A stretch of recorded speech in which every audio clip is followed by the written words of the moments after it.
ನಗರದಲ್ಲಿ ಮಗುವೊಂದು ಅನುಮಾನಾಸ್ಪದವಾಗಿ ಸಾವನ್ನಪ್ಪಿರುವಂತಹ ಒಂದು ಘಟನೆ ಸಂಬಂಧ ಎರಡು ಅಂದರೆ ದೂರುದಾರರು ಮತ್ತು ಅವರ ಪೋಷಕರು ವಿಭಿನ್ನವಾದಂತಹ ಒಂದು ಹೇಳಿಕೆಗಳನ್ನು ಕೂಡ ಕೊಟ್ಟಿರುವಂಥದ್ದು. ಈಗ ಸದ್ಯ ಈ 2 ವರ್ಷದ ಮಗು ಏನಿದೆ ಈಗ ಅಂಬೇಡ್ಕರ್ ಆಸ್ಪತ್ರೆಯಲ್ಲಿರುವಂತಹ ಶವಾಗಾರದಲ್ಲಿ ಈಗಾಗಲೇ ರವಾನೆ ಮಾಡಲಾಗಿದೆ. ಅಂದರೆ ನೀವು ದೃಶ್ಯಗಳನ್ನು ನೋಡ್ತಾ ಇರಬಹುದು. ಇದೇ ಒಂದು ಶವಾಗಾರದಲ್ಲಿ ಆ ಮಗುವನ್ನು ಇರಿಸಲಾಗಿದೆ.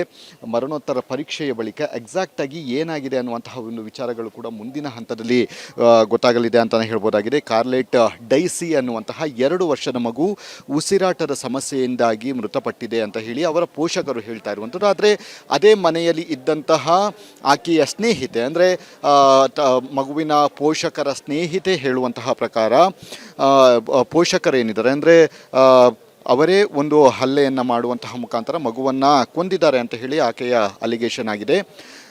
ಹಲವು ವರ್ಷಗಳಿಂದಲೂ ಕೂಡ ಅಂದರೆ ಲಿವಿಂಗ್ನಲ್ಲಿ ಇರುವಂತಹ ಜೇಸನ್ ಆ್ಯಂಥನಿ ಮತ್ತು ರೋಸ್ಲಿನ್ ಅನ್ನುವಂತಹ ಇಬ್ಬರು ಏನಿದ್ದಾರೆ ಈ ಒಂದು ಜೋಡಿಗೆ ಹೆಣ್ಣು ಮಗು ಆಗಿರುತ್ತೆ. ಮೊನ್ನೆ ಇದ್ದಕ್ಕಿದ್ದಂತೆ ಮಗುವಿಗೆ ಉಸಿರಾಟದ ಸಮಸ್ಯೆ ಕಾಣಿಸ್ಕೊಳ್ಳುತ್ತೆ. ನಂತರ ಸ್ಥಳೀಯ ಆಸ್ಪತ್ರೆಗೆ ಹೋಗುವಷ್ಟರಲ್ಲಿ ಮೃತಪಟ್ಟಿರುತ್ತೆ ಮಗು. ಈ ಬಗ್ಗೆ ಮೊನ್ನೆ ರಾತ್ರಿಯೇ ಒಂದು ಪೊಲೀಸರಿಗೆ ಒಂದು ಮಾಹಿತಿಯನ್ನು ಕೂಡ ಕೊಟ್ಟಿರುತ್ತೆ. ನಿನ್ನೆ ದಂಪತಿ ಸ್ನೇಹಿತೆಯಿಂದ ಮಗುವು ಬಗ್ಗೆ ಸಾವಿನ ಬಗ್ಗೆ ದೂರು ಅಂದರೆ ಈ ರೀತಿಯಾದಂತಹ ಒಂದು ಹತ್ಯೆ ಆಗಿರುವಂತಹ ಸಾಧ್ಯತೆಗಳು ಕೂಡ ಇದೆ. ಇದರ ಬಗ್ಗೆ ನೀವು ತನಿಖೆಯನ್ನು ನಡೆಸಬೇಕು ಅಂತ ಹೇಳಿ ಪೊಲೀಸರಿಗೆ ದೂರನ್ನು ಕೂಡ ಕೊಟ್ಟಿರುವಂಥದ್ದು. ಬಾಣಸ್ವಾಡಿ ಪೊಲೀಸ್ ಠಾಣೆ ವ್ಯಾಪ್ತಿಯಲ್ಲಿ ಈ ರೀತಿಯಾದಂತಹ ಒಂದು ಘಟನೆ ನಡೆದಿದೆ.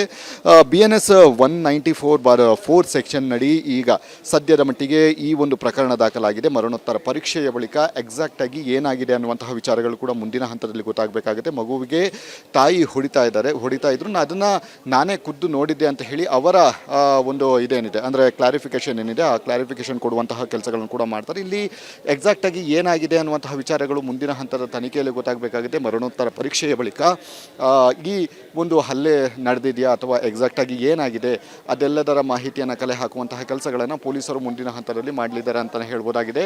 ಈಗ ಸದ್ಯದ ಮಟ್ಟಿಗೆ ಈ ಒಂದು ಮಗುವಿನ ಅಂದರೆ ಮಗು ಬಂದು ಒಂದು ಅನುಮಾನಾಸ್ಪದವಾಗಿ ಸಾವನ್ನಪ್ಪಿದೆ ಅನ್ನುವಂಥದ್ದು ಮೇಲ್ನೋಟಕ್ಕೆ ಒಂದು ದೂರನ್ನು ಕೊಡಲಾಗಿದೆ. ಆದರೆ ಇದರ ಬಗ್ಗೆ ತನಿಖೆ ನಡೆಸಿದ ಬಳಿಕವಷ್ಟೇ ಎಕ್ಸಾಕ್ಟಾಗಿ ಏನಾಗಿದೆ ಅನ್ನುವಂತಹ ವಿಚಾರಗಳು ಗೊತ್ತಾಗುತ್ತೆ. ಅದರ ಜೊತೆಗೆ ಮಗುವಿನ ಮರಣೋತ್ತರ ಪರೀಕ್ಷೆ ಏನಿದೆ ಅದು ಪರೀಕ್ಷಾ ವರದಿ ಏನಿದೆ ಆ ವರದಿ ಕೂಡ ಬಹು ಮುಖ್ಯವಾದಂತಹ ಒಂದು ಎವಿಡೆನ್ಸ್ ಅಂತ ಆಗುತ್ತೆ. ಇಲ್ಲಿ ಏನೇ ಸುಳ್ಳು ಹೇಳಿದರೂ ಕೂಡ ಈ ಬಗ್ಗೆ ಯಾವುದೇ ಈ ಒಂದು ಟೆಸ್ಟಿಂಗ್ ರಿಪೋರ್ಟ್ ಏನಿದೆ ಅದು ಯಾವುದು ಕೂಡ ಸುಳ್ಳಾಗೋದಿಲ್ಲ. ಹೀಗಾಗಿ ಆ ಟೆಸ್ಟಿಂಗ್ ರಿಪೋರ್ಟ್ ಬಂದ ಬಳಿಕ ಪೊಲೀಸರು ಅಂದರೆ ಬಾಣಸ್ವಾಡಿ ಪೊಲೀಸರು ಯಾರನ್ನು ವಿಚಾರಣೆಯನ್ನು ನಡೆಸಬೇಕು ಮತ್ತು ಅಲಿಗೇಷನ್ ಮಾಡಿರುವಂತಹ ಒಂದು ಕಾರಣದಿಂದಾಗಿ ಹಲ್ಲೆ ಮಾಡಿದರ ಮುಖಾಂತರವೇ ಈ ಮಗು ಸಾವನ್ನಪ್ಪಿದೆಯಾ ಅಥವಾ ಬೇರೆ ಏನಾದರೂ ರೀಸನ್ಗಳಿದೆಯಾ ಅದೆಲ್ಲದರ ಮಾಹಿತಿ ಮುಂದಿನ ಹಂತದಲ್ಲಿ ಗೊತ್ತಾಗಲಿದೆ.